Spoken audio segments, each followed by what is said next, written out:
जय श्री सीताराम भक्तों, स्वागत है आपका हमारा YouTube चैनल ब्रह्मेश्वर महादेव ज्ञान दर्पण में।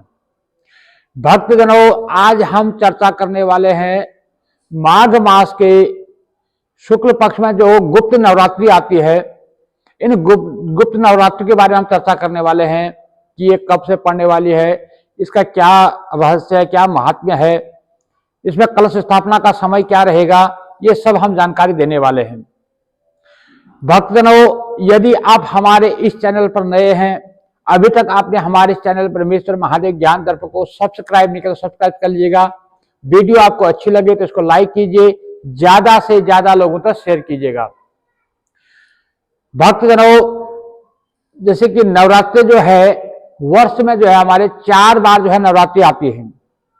2 नवरात्रि प्रकट होती है और 2 होती है गुप्त नवरात्रि। प्रकट नवरात्रि होती है जैसे चैत्र मास में और आश्विन मास की जो प्रकट नवरात्रि होती है, और आषाढ़ मास की और जो माघ मास की जो नवरात्रियां हैं ये गुप्त नवरात्रियां होती हैं। जैसे कि नाम है गुप्त नवरात्रि, अर्थात इसमें जो भी हम पूजा पाठ करते हैं, जो भी हम मतलब इसमें जो कोई मंत्र जाप करते हैं या कोई स्वाध्याय करते हैं या कोई ये दुर्गाष्टमी का पाठ इत्यादि जो भी करते हैं या जो भी हम इसे पूजा करते हैं, इसको गुप्त रखा जाता है। इसको प्रकट नहीं किया जाता, कि इसको गुप्त रखते हैं। जितना इसको हम गुप्त रखेंगे इसका जो है ज्यादा इसका फल प्राप्त होता है, इसलिए इसको जो है गुप्त नवरात्रि कहा गया है। और जो तांत्रिक जो लोग होते हैं, जो तंत्र विद्या जो करते हैं, जो साधु संत तांत्रिक विद्या वाले जो हैं, वो इसमें जो है बहुत कठिन इसका तप करते हैं, कठिन इसका व्रत होता है उनके लिए। बाकी जो आम जो गृहस्थी जन हैं, तो उनके लिए जैसे प्रकार नवरात्रि की पूजा होती है वैसे ही इसकी भी पूजा की जाती है। इसमें कोई विशेष प्रावधान की जरूरत नहीं है। बस इतना है कि इसमें जो भी आप पूजा पाठ करते हैं, जो मंत्र जाप करते हैं, उसको प्रकट नहीं किया जाता है, उसको गुप्त ही रखा जाता है, इसलिए इसको गुप्त नवरात्रि कहते हैं। तो ये आषाढ़ मास और माघ मास की जो गुप्त नवरात्रि है, इसमें इन चीजों का थोड़ा सा ध्यान रखना पड़ता है। बाकी वैसी पूजा पद्धति वही रहती है जैसे प्रकट नवरात्रि में करते हैं, वैसे कलश स्थापना होता है, वैसे ही जो है कुछ लोग जो है जौ बीजते हैं, जो और कुछ लोग जो है उसको जो हरिला जो बीजते हैं, यानी हरी जो बोते हैं, कुछ लोग बोते हैं, जो नहीं कुछ इसमें प्रकट नवरात्रि में, और कुछ लोग जो है गुप्त नवरात्रि में जो है उसको नहीं बोया जाता है। कई लोग इसको जो है नहीं बोते हैं, ये अपना अपना जो है उसको है, वैसे बोने में कोई परहेज नहीं है। कलश स्थापना वैसे किया जाता है, नवरात्रि से वैसे की जाती है, नवरात्रि के व्रत इत्यादि वैसे किए जाते हैं, पाठ पूजा सब वैसे ही रहती है। बस इस पाठ पूजा को जो है गुप्त रखा जाता है, इसको किसी को प्रकट रूप से कहा नहीं जाता है, तो इसलिए इसको गुप्त नवरात्रि कहते हैं। तो ये गुप्त नवरात्रि जो है इस बार माघ मास की गुप्त नवरात्रि है, ये 2025 में जो है ये अमावस्या तिथि जो है 29 जनवरी बुधवार 2025 को शाम को 6:06 तक जो है अमावस्या तिथि रहने वाली है। और शाम को जो है 29 जनवरी को शाम को 6:06 से जो है प्रतिपदा तिथि का प्रारंभ हो जाएगा, जो 30 जनवरी गुरुवार 2025 को शाम को 4:11 तक जो है प्रतिपदा तिथि रहने वाली है।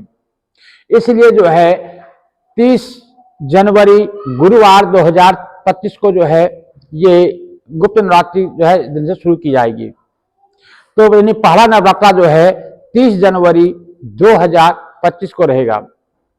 तो इसका जो घट स्थापना, जो कलश स्थापना करते हैं, इसका कलश स्थापना का जो समय रहेगा वो सवेरे 7:26 से लेकर सवेरे 7:26 से लेके 10:58 तक का जो समय रहेगा वो कलश स्थापना के लिए, इसका जो है पूजा शुरू करने के लिए, इसके लिए जो है इसका शुभ मुहूर्त रहेगा।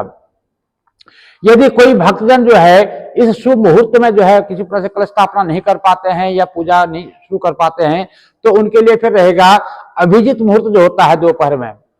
अभिजीत मुहूर्त में जो है आप कोई भी शुभ कार्य जो है शुरू कर सकते हैं, तो उस शुभ कार्य का जो है उसका पूर्ण फल प्राप्त होता है।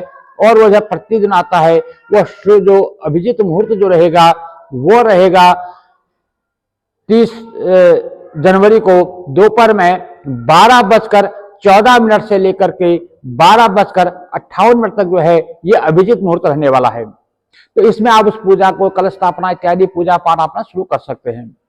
भक्तों, इसमें जो है कलश स्थापना की विधि जो है हम पहले बता चुके हैं। जो प्रकट नवरात्रि में जैसे कलश स्थापना, दुर्गा का पाठ इत्यादि जो होता है पूजन उसी तरह से होगा। इसमें किसी तरह का कोई विधान नहीं होगा। कुछ लोगों का जो है हमसे कोई प्रश्न करते हैं, जैसे हम इसमें कन्या वगैरह जमाते हैं, कन्या पूजन करते हैं, तो उसमें जो है अब जो कन्या हम बाहर से बुलाते हैं तो उसमें ये जो है प्रकट हो जाती है, लोगों को पता लगता है। तो ऐसा है, कन्या पूजन करने का या पूजा पाठ करने का ऐसे गुप्त रखने का इसमें कोई ज्यादा वो नहीं है। गुप्त का मतलब होता है जैसे हम जो पाठ कर रहे हैं, हम किस कामना से पाठ कर रहे हैं, किस चीज का हम पाठ कर रहे हैं, ये गुप्त रखा जाता है। कौन सा मंत्र हम जप रहे हैं, किस कामना हेतु जप रहे हैं, इसको जो है गुप्त रखा जाता है। इसको जो है जो आप कामना हेतु जो आप पाठ करते हैं या कोई मंत्र जाप कर रहे हैं, इसको जो है आपका कोई भी कितना भी प्रियजन हो, कोई भी जो प्रियजन हो, उसको जो है आपको इसको नहीं बताना होता है। इसको गुप्त जो है इसको रखा जाता है। और इस प्रकार से जो है आप कलश स्थापना कीजिए, आप जो उसके जौ बीजते हैं जौ बीजिए, और जैसे माता का जो पाठ कीजिए, इसमें नवरात्रि रखिए, आप सब कुछ उसी तरह से होगा। यदि किसी कारण से आप नवरात्रि नहीं रख पाते हैं, नवरात्रि रखने में असमर्थ हैं, तो आप वैसे भी जो है कलश स्थापना करके पूजा और पाठ इत्यादि आप कर सकते हैं, मंत्र जाप कर सकते हैं। किसी कारण से आप कलश स्थापना भी नहीं कर पाते हैं, तो भी जो आपके घर का मंदिर है वहां पर बैठ करके जो है आप जो है पूजा कर सकते हैं, सप्तशती का पाठ कर सकते हैं और मंत्रों का जाप कर सकते हैं। कोई गुरु मंत्र आपको मिला हुआ है, उसका जाप करने का जो है विशेष फल इसमें प्राप्त होता है। तो इस प्रकार से इसमें मंत्रों का जाप करना चाहिए और पाठ इत्यादि करना चाहिए। और इस प्रकार से जो है ये 30 जनवरी गुरुवार से लेकर के 7 फरवरी शुक्रवार 2025 तक जो है हमारे नवरात्रे रहने वाले हैं। तो 7 फरवरी शुक्रवार को जो है इसका पारना होगा, यानी कि कन्या पूजन होगा। तो इन जो गुप्त नवरात्रों में खास करके जो है, जैसे हम जो प्रकट जो नवरात्रे होते हैं उसमें 9 दुर्गाओं की पूजा करते हैं, उसी प्रकार जो है इसमें 10 महाविद्याओं का जो है पूजन किया जाता है। 10 महाविद्याओं में जैसे श्री बगलामुखी हो गई, श्री कालिका माता हो गई, और ये बगलामुखी हो गई, माता धुमावती हो गई, माता भुवनेश्वरी हो गई। तो इस तरह से जो है आदि आदि जो हमारी ये 10 महाविद्याएं हैं, जैसे महाकाली है, बगलामुखी है, धुमावती है, भुवनेश्वरी है, और इनका जो है ये जो 10 विद्याएं हैं, इनका जो है 10 महाशक्तियों का जो है इसमें पूजन किया जाता है। और जो तांत्रिक लोग हैं इसमें जो है विशेष साधना करके, विशेष जो है अपने मंत्रों की सिद्धि के लिए विशेष कठिन व्रत इसमें करते हैं, कठिन तप करते हैं। और गृहस्थीजन जो है आम जैसे प्रकट नवरात्र में जो पूजन करते हैं, उसी तरह से जो है इसमें पूजन कीजिएगा। इसमें किसी प्रकार का कोई संशय नहीं। आप व्रत ले सकते हैं, अति उत्तम है। व्रत लेने में असमर्थ हैं तो आप कलश स्थापना करके पूजन कर सकते हैं। यदि कलश स्थापना भी नहीं कर पा रहे हैं तो आप जो है वैसे अपने घर के जो मंदिर है वहां पर बैठ करके आप पूजन कर सकते हैं, पाठ कर सकते हैं, मंत्र जाप कर सकते हैं। यदि आप अखंड ज्योत जला सकते हैं, अति उत्तम है। यदि आप अखंड ज्योत भी नहीं जला सकते तो आप वैसे सुबह शाम ज्योत जला करके वैसे भी आप इसका मंत्र जाप, पूजा पाठ इत्यादि कर सकते हैं। भक्तजनों, इसमें जितना ज्यादा आप जो मंत्रों का जाप करेंगे, जितना जो है आप पाठ करेंगे, दुर्गा सप्तशती का पाठ करेंगे, श्री देवी भागवत का जो है श्रवण करेंगे, देवी भागवत का पाठ करेंगे, तो उसका अति उत्तम फल जो है आपको प्राप्त होता है। इन गुप्त नवरात्रों में जो है इनका पाठ करने का, पाठ को सुनने का अधिक महत्व होता है, ज्यादा फल प्राप्त होता है। भक्तजनों, इस प्रकार से जो है इस गुप्त नवरात्रों में जो है अपना जो आपको अभीष्ट जो आपको जिस कामना हेतु आप करना चाहते हैं, जैसे किसी को संतान की प्राप्ति के लिए, कोई नौकरी के लिए, कोई या अपने विवाह के लिए, या जो भी आपकी कामनाएं हो जाए, कोई रोग के निवारण के लिए इत्यादि जो भी आप को कर सकते हैं, उस विशेष कामना हेतु आप मंत्र जाप कर सकते हैं। उस विशेष कामना हेतु आप दुर्गा सप्तशती का पाठ कर सकते हैं, श्री राम रक्षा स्तोत्र का पाठ कर सकते हैं, या जो भी आपको गुरु मंत्र मिला है उस गुरु मंत्र का जो है ज्यादा से ज्यादा संख्या में इसका पाठ कर सकते हैं। इस प्रकार से आपको इसका पाठ करना चाहिए। लेकिन इतना याद रखिएगा कि आप जो भी मंत्र जपते हैं, जो भी आप पाठ करते हैं, जिस भी कामना से आप करते हैं, उसको जितना भी हो सके उसको गुप्त रखिएगा। जितना गुप्त रखेंगे उतना ही उसका जो है अधिक फल आपको प्राप्त होगा। भक्तजनों, वैसे ही जो है इसमें जो आपको खास कर ध्यान रखना है, इसमें ब्रह्मचर्य का पालन करना है। यदि आप पूजा पाठ करते हैं, इसमें आप नवरात्रि नहीं भी रख रहे हैं, खाली पाठ भी कर रहे हैं, तो भी आपको जो है ब्रह्मचर्य का पालन करना है।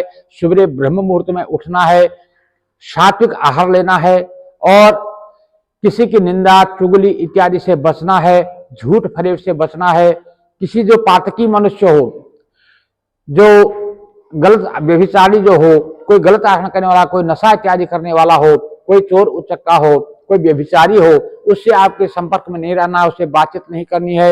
यदि उसके संपर्क में आते हैं, उससे आप बातचीत करते हैं, तो उसके बाद जो है आपको हरिओम तत्सत, हरिओम तत्सत, नारायण नारायण करके अपनी आत्मशुद्धि कर लेनी चाहिए।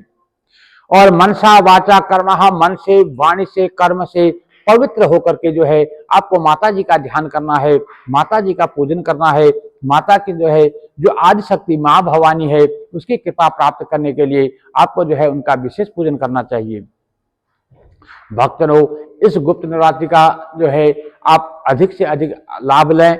जो है यही हमारी जो इच्छा रहती है कि हमारे सनातन धर्म से जुड़ी हुई जो भी जानकारी है, वो जो है जितना हमें ज्ञान है उसका जो है आप सबको जो है पता चले, और ताकि आप उसको लाभ ले सकें। हम चाहते हैं कि हमारे सभी जो प्रेमीजन हैं, सबके घर में सुख समृद्धि आए, आरोग्य काया बनी रहे, सबके घर में खुशहाली आए। इसलिए जो है आपको विशेष करके इसमें वो करना है। इस जो 9 दिन जो होता है ये गुप्त नवरात्रि में, इसमें किसी प्रकार का आप दान करते हैं तो उसका दान का जो है विशेष महत्व होता है।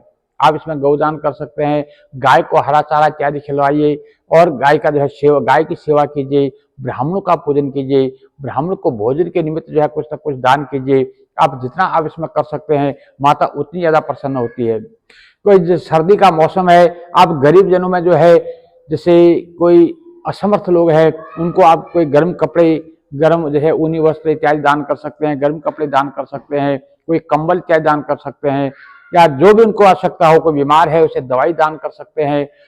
यानी जो भी आपके पास, जैसे आपके सामर्थ्य अनुसार जो भी आप करना चाहते हैं, कुछ ना कुछ इसमें दान आपको जरूर करना चाहिए। तो इस प्रकार से भक्तजनों, ये माघ के महीने की जो गुप्त नवरात्रि है, इसके बारे में हमने आपको बताया, तो सभी भक्तजन इसका लाभ लेंगे। भक्तजनों, यदि आप हमारे इस चैनल पर नए हैं, अभी तक आपने हमारे इस चैनल को सब्सक्राइब कर लीजिएगा।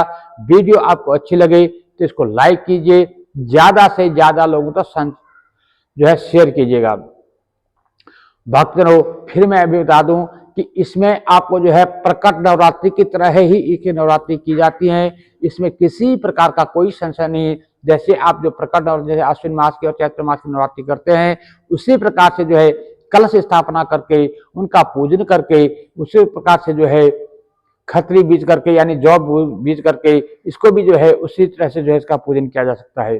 जय जय श्री सीताराम भक्तों।